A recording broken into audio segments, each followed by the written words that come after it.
crossed herself and offered up a small prayer.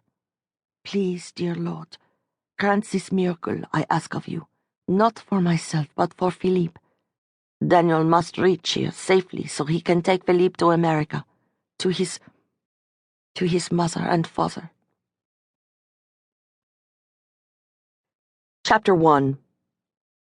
The night was womb-like, with a dense, cloudy sky hanging overhead, as if suspended.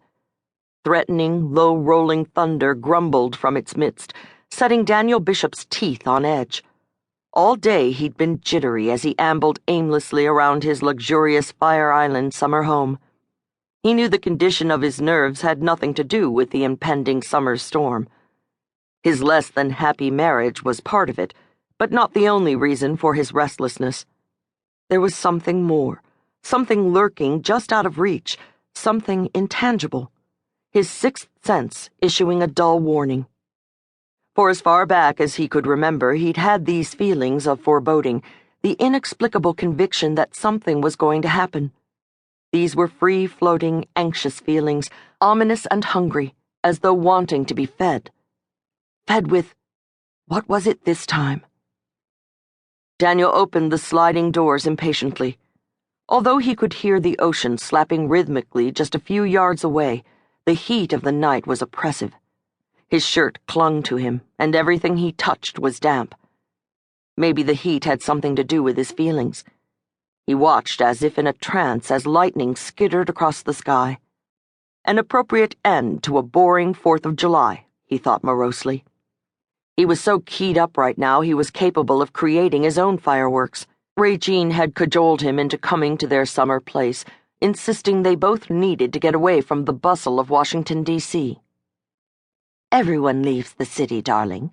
She'd repeated at least 100 times. It will be good for Cornelia. We can spend time together and not even plan out our holiday. Sort of leave it all open, maybe even picnic. Daniel laughed to himself with disgust. Picnic was an alluring term, but forage was about as close as he could get to the reality. The only thing left in the kitchen remotely resembling food was a stale, damp bag of pretzels. He peeled his shirt away from his chest.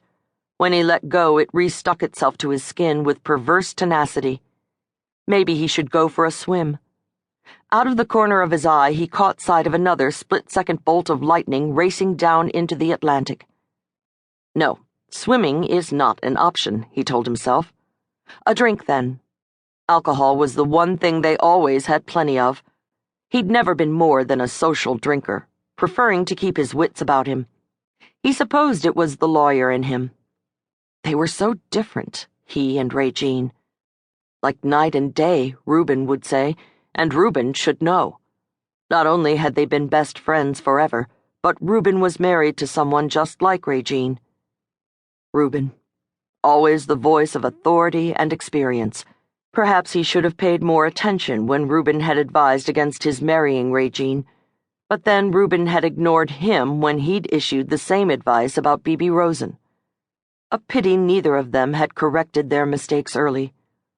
A divorce didn't make one a pariah anymore, and he should know. In his day he'd handled plenty of top-drawer divorces, some full of scandal and all full of bullshit. He'd seen his wife exactly twice during the past 4 days. Once she'd waltzed through the beach house to change her clothes for an afternoon cocktail party. The next time she'd put in an appearance, it was to replenish someone's dwindling liquor supply. He hadn't seen much of Cornelia either, but at least his stepdaughter called and breezed through every few hours. A smile tugged at the corners of his mouth at the thought of her. Sweet Nellie, with the sun-streaked golden hair and bottle-green eyes. In his thoughts, Nellie was always the young innocent, shy and ever so considerate. He loved her as though she were his own, and the moment he'd signed the adoption papers, she truly had become his own. She was 18 now, and in September would head for California and UCLA. He was going to miss her terribly. She was as pretty as a picture, he mused, and the one thing he could never understand was why she didn't have more friends. Every so often a horde of young people would descend upon the household for a few weeks, and then they would disappear, to be replaced months later with new faces.